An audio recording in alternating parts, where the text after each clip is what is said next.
And we all got dreams, we all want things. But what you gonna do for it? How you gonna move for it? What you gonna be? Hi everyone, welcome to my channel. Today I am hosting the Financial Goals Hop. So if you're not sure what that is, Donna, powered by Creativity, the Traveling Savings Cheat, and Budget with Mama Bear came up with a hop where you can go from channel to channel, and we all talk about our financial goals for 2025. We've already done the first quarter, and this is showing you how I compare to my financial goals for the second quarter. So super excited to go through this. And today is the 25th, and the 26th will be Craft and Budget with On. The 27th will be Budgets and Chaos. The 28th, 29th, and 30th, Budget with Mama Bear, the Traveling Savings Chief, and Donna, powered by Creativity, will recap the full month. So if you haven't joined us, please download this from DonnaPoweredByCreativity.com to get this calendar, and you can go back and watch every single one of these hosts. And with that, you also can pick up, this is a financial goal hop, kind of like a sheet where you can write down the name of the channel and what kind of information that you got from that would be important to you, so you can take notes along the way. And let's get started. So in my 2025 goals, this is just like what's called a SMART planner, and the Traveling Savings Chief made this for us. And it's basically looking at specific goals, measurable, attainable, relevant, and time-bound. And I like that because you can break down your finance goals in different categories and how you're going to achieve them.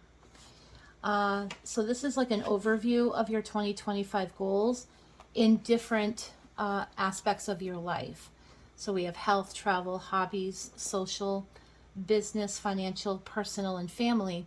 But this one is specific to finance. So let's get started here. So I have done already the first quarter, January, February, and March. This is April, May, and June. So let's talk about it.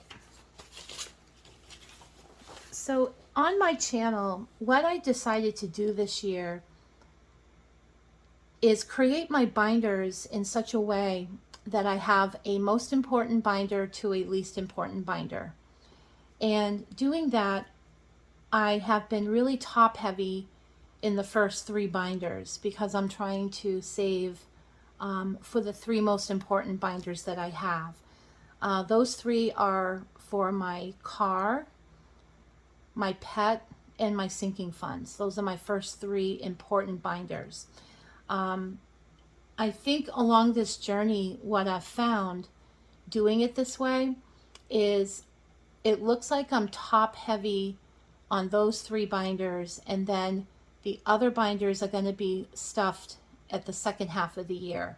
That's kind of how it's looking because I've already finished the first 6 months. And you'll see in my goal sheet here that I was working very heavily on those three binders. So let's get started. So in April, I'm going to see, I wrote down some goals here for each month, and I'm going to show you whether I completed them or not. So in April, I was working towards my 1 month ahead, which I have, because when I am done with my mini challenges or monthly challenges, every month I break that saving challenge to three categories. I have debt, 1 month ahead, and sinking funds. So I break it down by 50% goes towards debt, 30% goes towards 1 month ahead, and 20% goes to my sinking funds. So I have been working on my 1 month ahead, and that is a green light. In April, I also wanted to start a $4,000 challenge, which I did. And well, I started it, but unfortunately, I I only have about $350 in there because, again, I was working so heavily on those main binders to stuff them that and doing monthly challenges, that my long-term challenges have I kind of steered away from them, and I want to get back to that. So that's going to be a goal for the third quarter.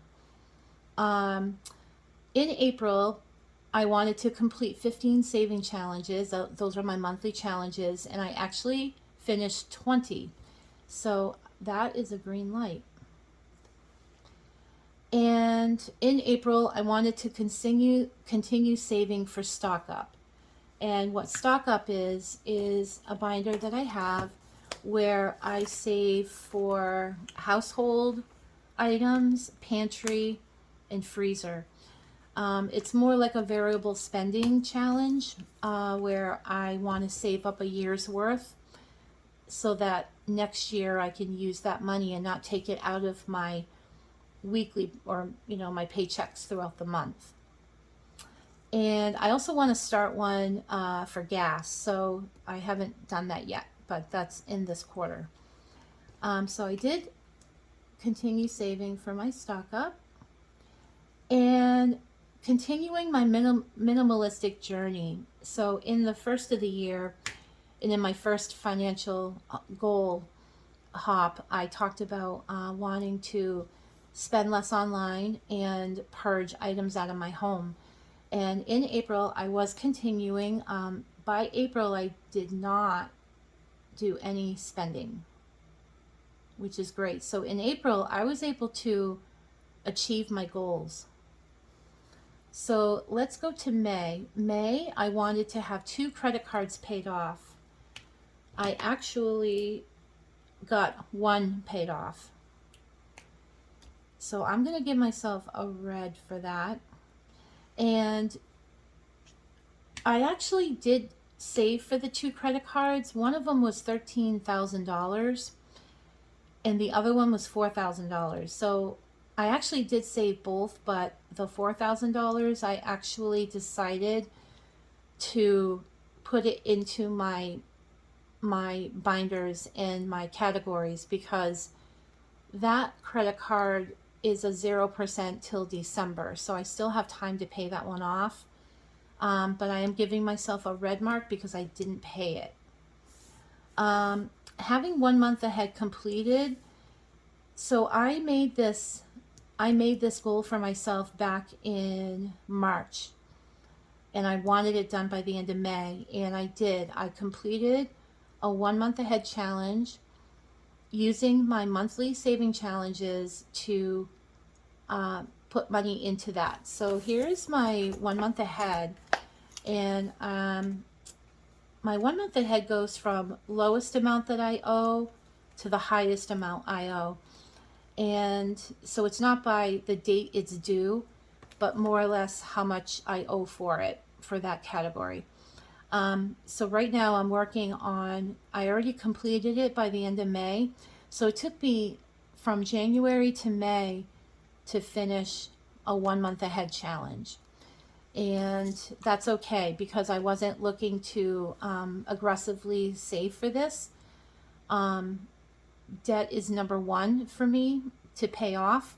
So in those categories that I split up in the monthly challenges where I allocated the 50, 30, 20%, I could put 50% towards my 1 month ahead if that's an importance to me, but I did make it the 30%.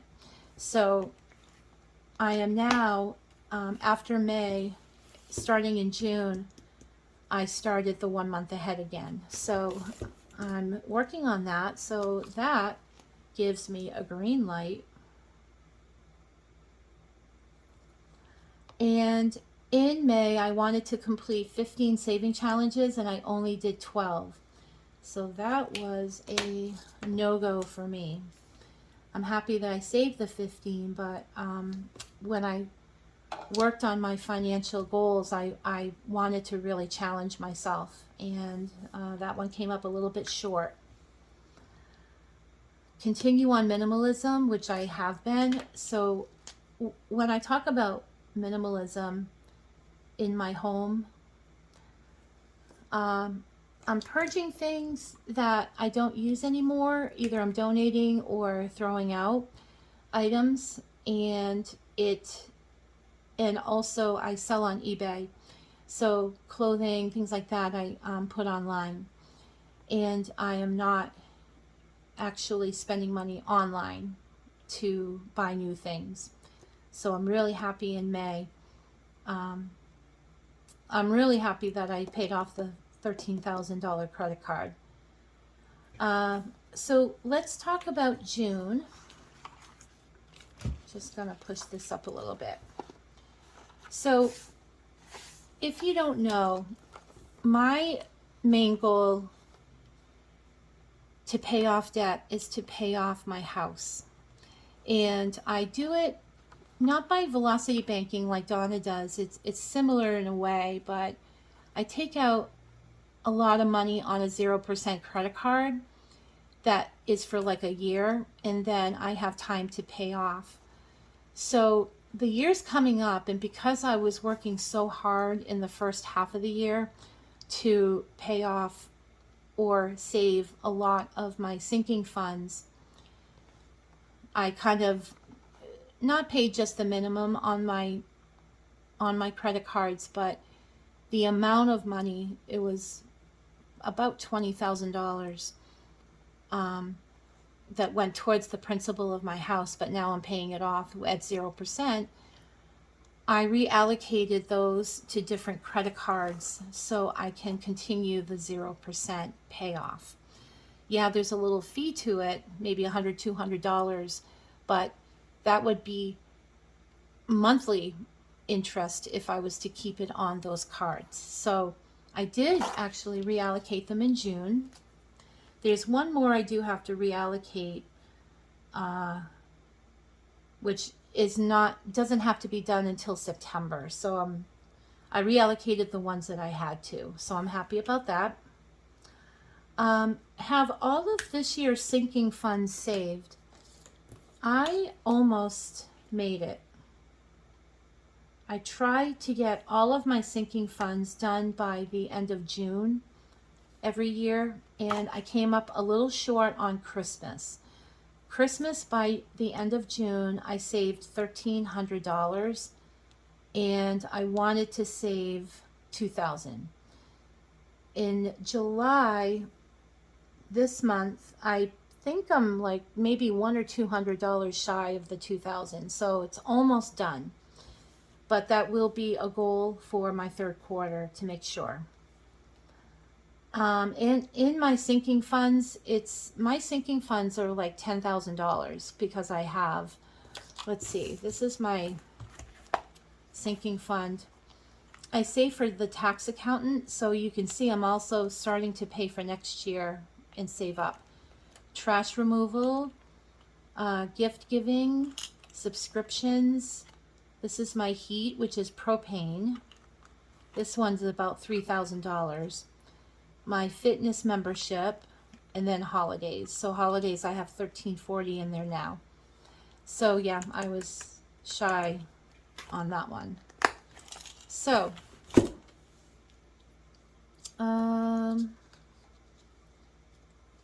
so start saving for car maintenance. Let's show you that. Car maintenance, this is my most important binder, and I do have a video on this where I break down, it's on my main page of my YouTube channel, that I highlighted this particular video that I did in January, where I'm showing you the new strategy I have to go from most important to least important binders. And my car binder is the most important binder because without my car I can't go to work.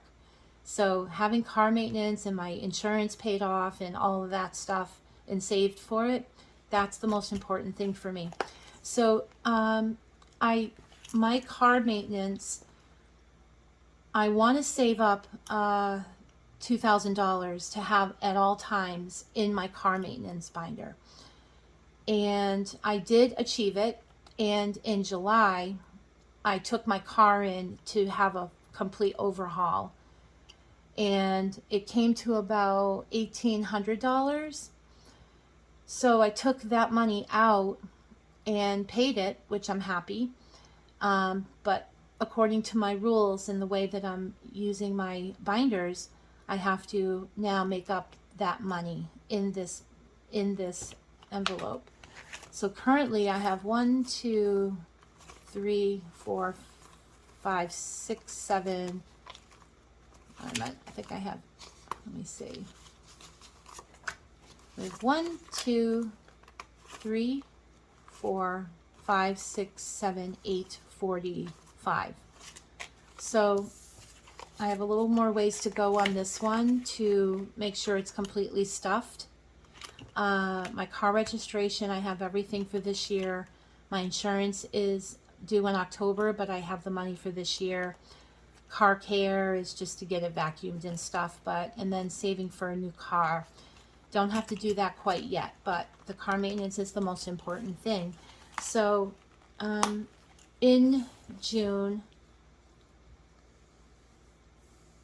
because I knew I was going to bring my car in, I wanted to restart saving for my car maintenance, which I did. And that's a green light. Restart 1 month ahead, I did, because I ended a 1 month ahead in May, and I'm restarting it with those monthly saving challenges. So I do have June where I did cash stuff that. And then in June, I wanted to complete 15 saving challenges, and I actually completed 25. So that is a green light. And I wanted in June to start a new challenge for travel and appliances.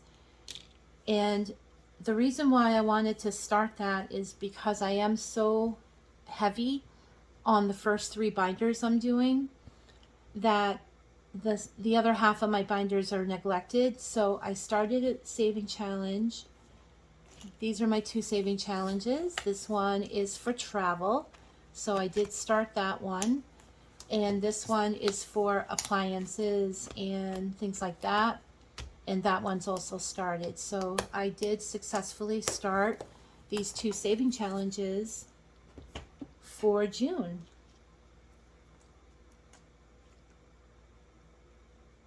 And I am completing my minimalism journey. That is still going forward. July is a little bit different. You'll see that on the next financial hop next month, or in 3 months. Things went a little bit differently. We'll talk about that then. But by June, I was still on board of minimalizing things in my house and getting things on eBay and donating and things like that. So that's where I am for my quarterly finance. I'm really happy with how it came out. There are a few that I wasn't able to do. But yeah, I hope this helped you guys, and let me know in the comments below what were your quarterly finance goals and did you obtain them? And what are you doing going forward now that we're going into the second half of the year? Do you think that you're on track so far? I think I'm pretty much on track. I didn't think that the other binders would be so neglected, but now that I'm doing this particular system, I can see why it is working the way it is. So happy to have the first 3 binders completely stuffed and ready to go, and then I'm going to work on the other ones. And those binders are like self-care, side hustle, long and short-term goals. So I kind of break down long and short-term goals by 1 to 3 years for a short-term goal and 5 or more years for a long-term goal. So I'm continuing to stay focused, and I hope you are too. And I hope this series helps you in your savings and not to be afraid of looking at your finances. Once you get a clear view of what your finances are, it's easy to create those rules and create the goals that you want. All right, guys, I will see you on the next video, and go ahead and check out on tomorrow, Craft and Budget with On. All right, guys, I will see you later. Bye-bye. This is just the beginning. I need a big change, help me feel like living. I need a big swing, home runs I'm hitting, and I'll never look back, moving on till I get it all.